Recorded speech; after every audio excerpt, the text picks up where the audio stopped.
The concept for Statistics and Stories came from Community Learning and Development Managers Scotland. They wanted to take a look across the country at how good we were at demonstrating the success of our work. It's very nice to welcome you all here. Thank you for coming along to this session where we're going to talk about gathering the evidence, statistics and stories. Originally, designing a CPD programme was not part of the deal. It was a research project, but it became very apparent that the combination of Karen McCardle from Aberdeen University with her skills, my knowledge and background in practice, and the experience we were going through, it was a waste if we didn't capture that in a CPD programme. So a lot of work went into finding the best aspects of the focus group work and capturing that in a programme that could be used by others. The CLD field is highly dependent on self-reflective practice, and I think this programme can encourage people as reflective practitioners to gather information that absolutely shows the value of our work. We have to be able to make a difference through our work. We have to be able to show that that's our practice and that outcomes and impact are achieved through our practice. The course itself is very much dependent on group discussion, and we've hung it around 10 very simple questions, and we're really pleased with the way those questions have worked because they clearly stimulate thinking and discussion for people who are immersed in the field. It allows practitioners to talk about their practice. It allows practitioners to ask each other and investigate other people's approaches. It allows also practitioners to reflect, very importantly, on their own practice. The first question we ask is, why does gathering evidence matter? And this is a really important question because it underpins the whole of the session. But subsequently we find that people come up with a whole range of different ideas about why gathering evidence matters. They come up with suggestions to do with personal development, identifying needs of workers, professional development needs for themselves as individuals, and other external requirements for funding bodies. It's important for me to gather evidence because it's a great way to highlight the work we do with our learners and the impact it makes on their everyday life, from the statistics of attendance and retention right down to the anecdotal evidence that we get from the learners. Evidence is important to me on a professional level because it helps inform others what we do. It helps contribute to future planning and helps inform people about the impact of our work. And on a personal level, it gives me scope for analysis and reflection so that I can build on anything that's been a success and make improvements. One of the things that we found to be really important for managers is that there needs to be a legitimisation of the time that people take to gather evidence, because part-time and sessional workers in particular enjoy the time they spend, say, with young people if they're a youth worker, and don't necessarily see the value of gathering the evidence, the statistics and stories that are required. So there needs to be communication with these people so that they can also understand that it matters and it's important to them.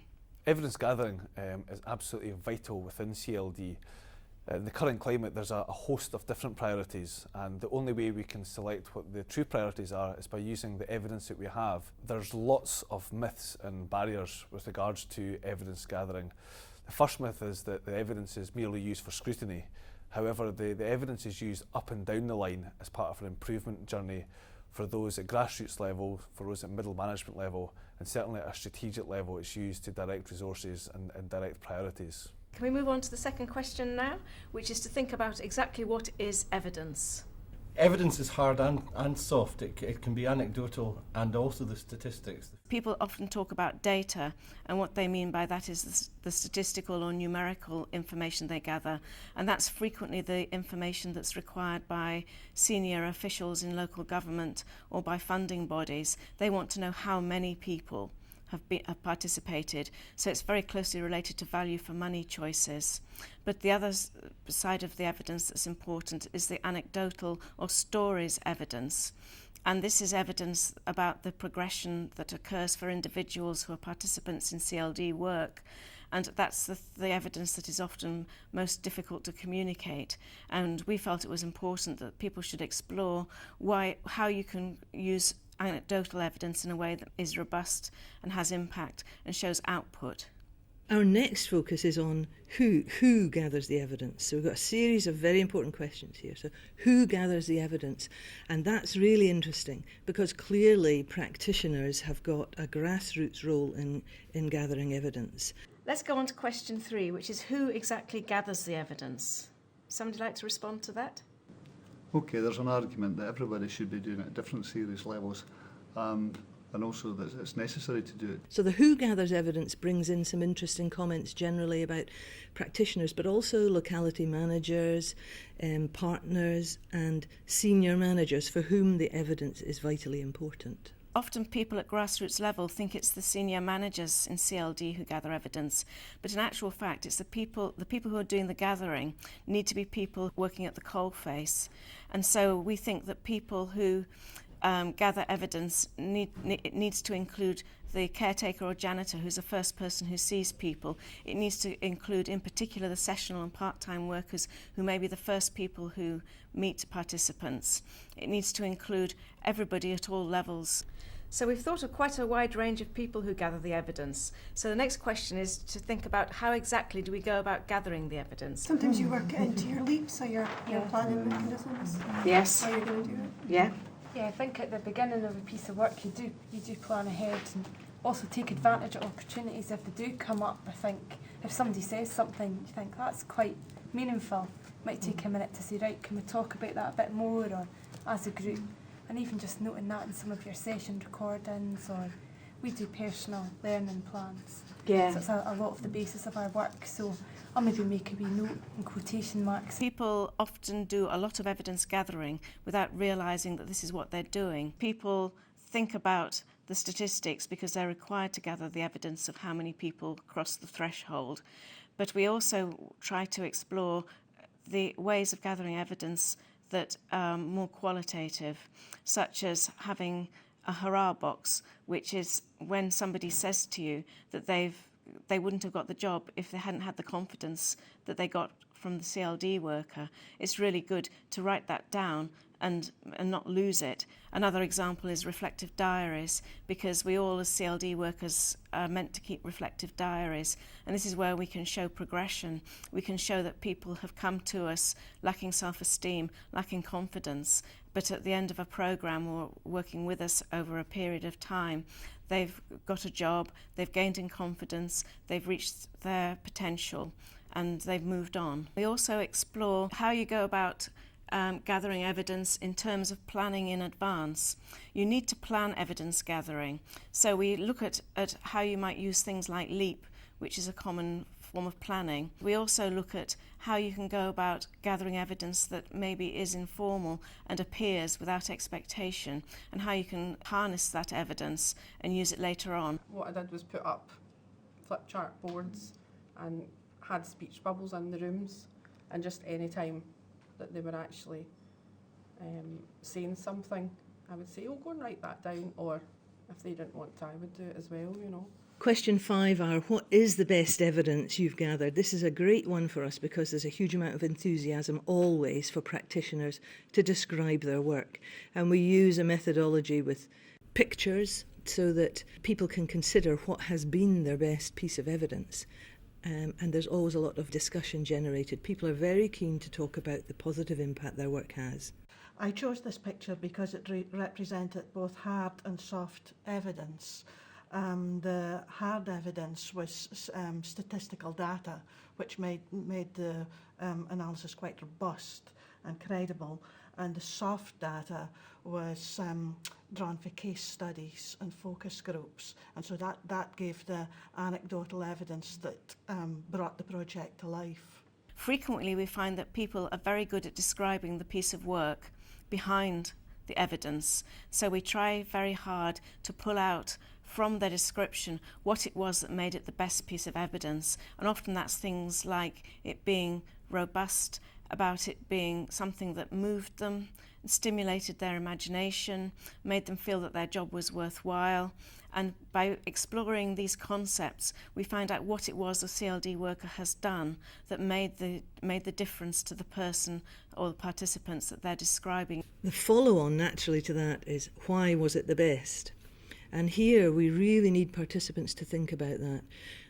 We're often drawn to describe our work and to give descriptions of a brilliant piece of work. But we need to cut here right to the chase and look at why it was the best. And this calls on people's understanding of evidence gathering and what they've pulled from that piece of work to let them prove that it was a good piece of work. My youth forum group used the community kitchen at the community centre to make soup for a public community event, which is, we called it Soup and Stars. And we had an astronomer come. The photograph that we took went into the newspaper, so the whole of the town could appreciate the young people's contributions to the whole community event, and that makes it public. I think it's public evidence. It's very important to help participants to understand what the best evidence actually is, and often it's evidence that has an impact that shows that the CLD worker has made a difference. So we need to extract these things about what is the best evidence and have a way of documenting them in a way that we can then show them to people who fund us and to people who employ us and to people who care about the fact that what we do works. So the next question is to think about how exactly do we go about gathering the evidence? How do you do it? Well, I think we start with looking at a benchmark to see where people are at when they first come in, and then we can along the way get anecdotal evidence and the little stories from learners about the impacts that it's actually had on them. When we look at how did you gather the evidence, we found that people did it in lots of different ways, and all of the ways were valid. And I think this is an important thing that we need to communicate to people, is that it doesn't matter how you gather the evidence, as long as you're ethical about it, and as long as it's authentic and truthful, trustworthy and honest. These are very important characteristics, and we're not exploiting people in the way that we gather evidence. We're gathering evidence that's truthful and that values the voice of the participants. This what immediately reminded me of gathering together evidence in a local youth project from young adults about what they'd got out of being involved. What we did was really just went around and gave 3 sentences about what their involvement had meant to them, why they'd used the youth project in the first place, and what difference it had made beyond that. It was for putting together an annual report, so all the young people knew that their comments were going to be published or potentially published and available to other people, but they were still willing to do that, partly because they recognised the importance of gathering evidence about what we were doing and about providing the evidence. We will always be measured on the success of our work at the point of delivery, but senior managers, budget holders, decision makers, elected members need to make critical decisions based on information and firm evidence. So what happens to the evidence is really important. So practitioners really need to know that that information is used at a higher level. The evidence is used in a host of different ways by a host of different people. It's important that everybody has ownership of that evidence. That evidence is used right up and down the line by those who are involved in delivery and the operational side, but it's also used by those who have a strategic viewpoint over CLD. The evidence needs to be used both at the end of the process in terms of collecting information and reviewing what has gone before, but more importantly, the evidence needs to be used at the very start of a process as part of our planning tool to make sure that what we are planning is effective and as part of our improvement strategy. The evidence is also vital for learners, perhaps most important for learners, as if we want learners to have an absolute ownership of their own learning, they need to know exactly whereabouts they are and how they need to progress. Without that evidence, they don't have that information to have the most effective learning journey. Well, I think you can use it on a few levels. I think you can use it for personal reflection, to look at your own practice, and I think you can also use it to share good practice with other practitioners you work with. But I think you can also use it to, make the connection between strategy and practice, which I think is important for all of us when we're, aiming for funding and such like. Clearly across the field, the CLD practice field, people need to be able to access guidance and tools. And part of the reason this piece of work, the Statistics and Stories piece of work was created, was to be able to start logging and lodging resources so that people could access them better. Our closure of an event allows people to be creative, and generally speaking, people are drawn to discussion around the purpose of the group, the purpose of the session. The outcome of the workshop and the research that we've done overwhelmingly is that people have gained in confidence in gathering evidence because they've maybe come out of university, gone into work, but haven't made the connections between gathering evidence and what they do in their daily practice. It's very easy to get caught up in what you're doing every day and to forget that we need to document what we're doing. But people have found the programme that we're running gives them a great deal of confidence and gives them the motivation to go out and gather the evidence.